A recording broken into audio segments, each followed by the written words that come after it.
This day very clearly. I was up straddling some roof joists, 3-4 stories up. This apartment building we were building. They were handing up sheets of plywood to me, and I was handing them down to a guy on the 3rd floor. But there was like a line going up the side of the house and scaffolding. I'd grab it and I hand it down to the guy who's right on that next floor down, so he could hand it up when it was time to put it on the roof. So I'm standing there holding this big sheet of plywood, windy as heck, and all of a sudden I feel something and bang, bang, bang, and 2 of the carpenters are nailing my shoes to the beam. Right to the side. And I'm like, I can't do anything. And they all started laughing and they left for lunch. So here I am with a huge sheet of 4x8 plywood on a windy day, nailed to the roof of a building. And they also double, triple knotted my shoes. And then put carpenter's glue on them. So I very gently, put this thing down because I knew if I let go of this piece of plywood, it's going to kill somebody or, cause a car accident.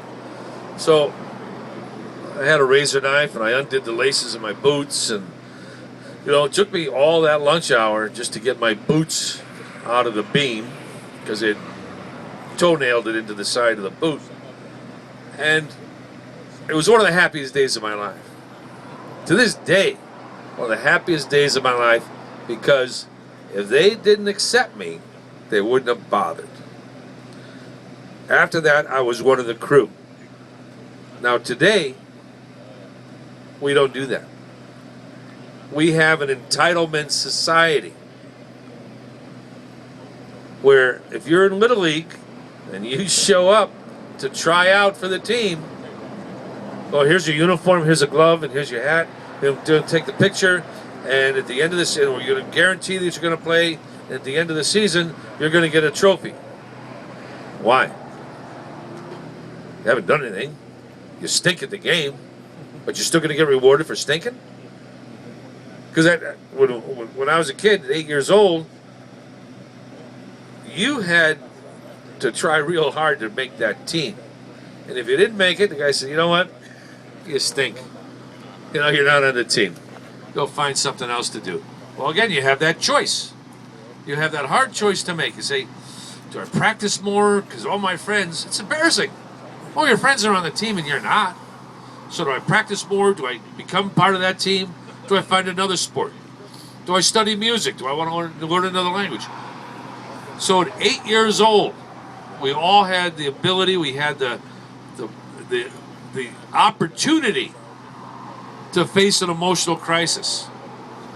Kids don't have that anymore. Not till they're out of college and maybe 30 years old. Because they've never faced that in their lives today. So why wouldn't generations grow up saying, well, it's owed to me. It's my right. I'm entitled to it. You're not entitled to anything. You're entitled to breathe. That's basically it. We didn't have a lot of money growing up, and when I came of age, I refused to. I didn't want to take any money from the state because I just felt, no, I have skills. I was healthy, strong, and so we found jobs wherever there was. I remember one time we went and scraped some money together and bought a bunch of pumpkins on credit, and then one of the guys was an artist, and we drew pictures on the pumpkins and faces, and then sold the pumpkins at a small profit. But we were learning all the time. We had the opportunity to say, okay, this is how business works. This is how we move ourselves forward. But today that doesn't happen. A CEO that I was talking to not too long ago, and I just told the story a little while ago, said that he had hired a kid out of college, maybe a year out of college, and had to fire him after 3 days. So why'd you fire him? He said, well, the kid thought, first of all, that he was entitled not to a cubicle. Forget the fact that he's got a job, but nobody else has one. The kid wanted the corner office with the window. He didn't want to work with anybody else because he thought he knew it all. And so after 3 days, this guy had to fire him. On the 4th day, the kid came back with his mother. And the mother said, you have to apologize, my son, because you hurt his self-esteem. I hear this all over the country. All over the country. And that's really what we're faced with. The media doesn't pick up on this. They don't study it. They don't go after it. But that's really what's destroying us. Yeah, politics, it's a mess. The world's a mess. The situation we're in's a mess. But more of a mess is what's coming down the line if we don't address it.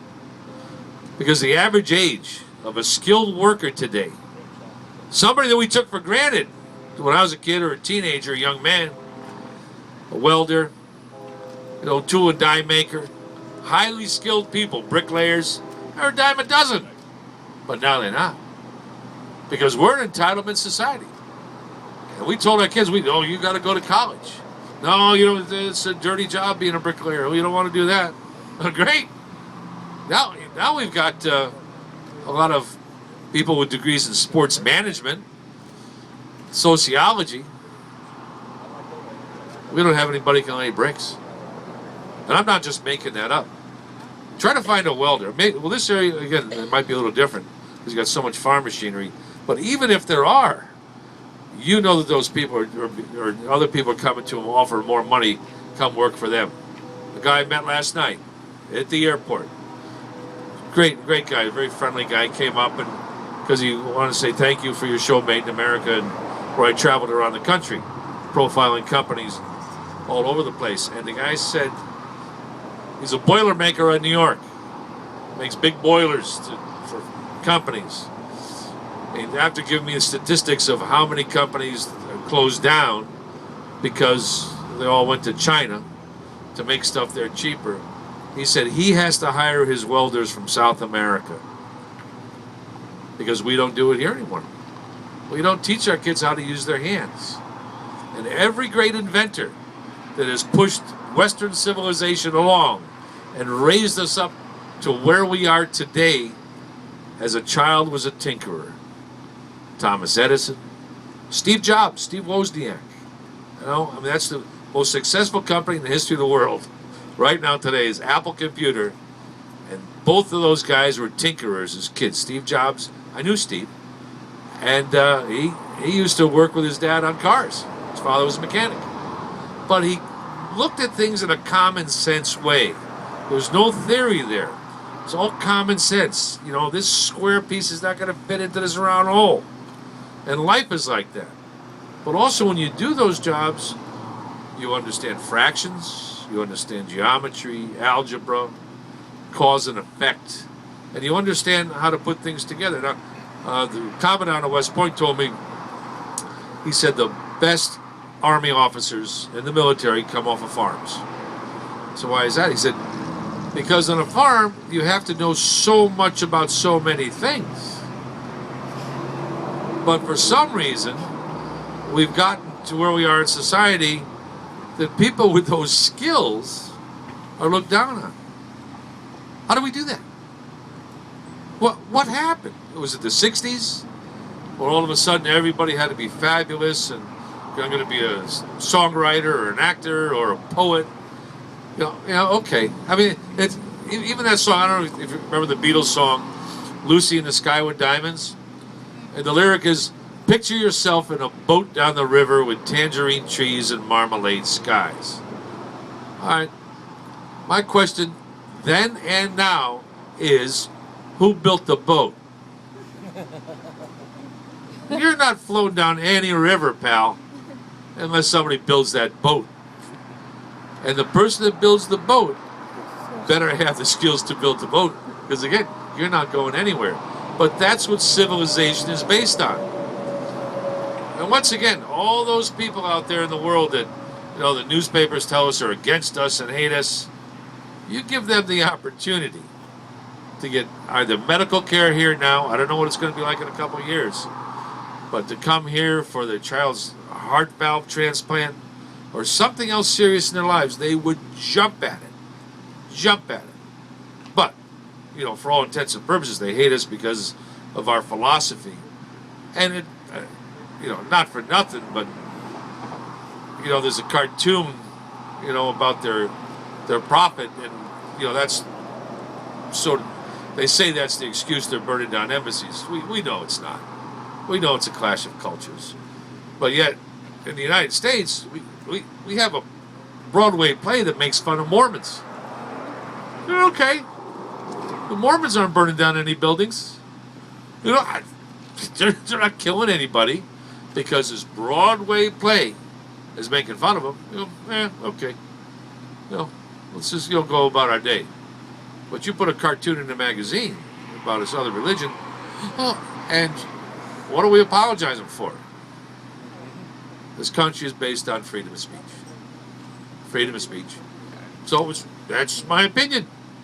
And you're killing people for it? But the problem is that people in charge aren't stepping up. You know, either side. Really. I mean, that's what just drives me crazy. I'd like to get both of them, both of the candidates in a room for 10 minutes and just say, really what you have to do is reinstate vocational training in schools and stop entitling the kids. Why do we have graduation ceremonies for kindergartners? We have caps and gowns and diplomas. Wait a second. They're eating crackers and napping. And we make a big deal out of it. Oh, aren't you going to do? Take a picture. Stand next to Ann House. Blah, blah, blah. And the kid from that point goes, oh, I'm a big deal. No, you're not. You just stopped pooping in your pants 2 weeks ago. We all had to do that. That's just part of the deal, kid. It's done. So we really need to go back to those grassroots ideas that built the country. You know, it used to be farmers. Jefferson, the Washington, again, Benjamin Franklin, the printer's apprentice. They brought a lot of common sense to the game. They'd look at a problem and say, all right, I may not agree with your philosophy or your politics, but I know that you have this ability to provide X, and you have the ability to provide Y. And here's the problem right here. We need X and Y to solve this problem. Nobody does that anymore. We've lost that ability to do that. So in closing, because I know you're standing in front of a barbecue restaurant, and that smoke is wafting over here, I can hear the stomachs gurgling from here.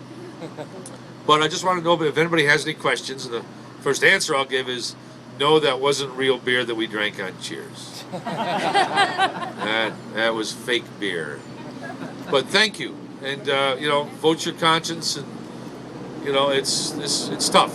America will change forever, for better or worse, this November 6th.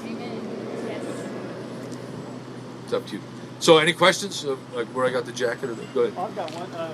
There's compatriots, the other actors in Hollywood that are conservative.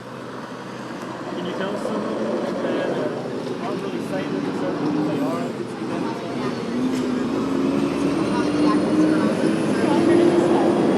I was just at a truck stop last night. As a matter of fact, I led off a health walk for truckers. I have this program that we go to truck stops nationwide, and 80% of truckers are overweight.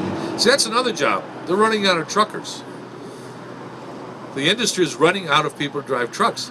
Now, everything we have, the camera this guy's holding, this microphone, whatever we have, at one time or another was on a truck. And we're running out of truck drivers. So I'm saying now I can hear your question. Oh, that's okay. I was just asking, who out there in Hollywood, I know there's a few obvious ones, is there a lot of conservatives in Hollywood that believe like you, but they're not coming out and saying anything, but it's... I'm a common senser. I mean, I was a big fan of Tip O'Neill. He was a good guy. You know, he and Reagan would sit down and have a cigar and figure things out. That makes sense. But on the same hand, I could picture Tip O'Neill Saturday afternoon repairing his own lawnmower. The people in there now, I don't think that's going to happen. But yeah, there's a lot of people not everybody in Hollywood agrees politically. But you just never hear of the other side. Yeah. What's that? It just feels like they're all on the liberal side. No, that's because what gives you your information, where are you getting your information from?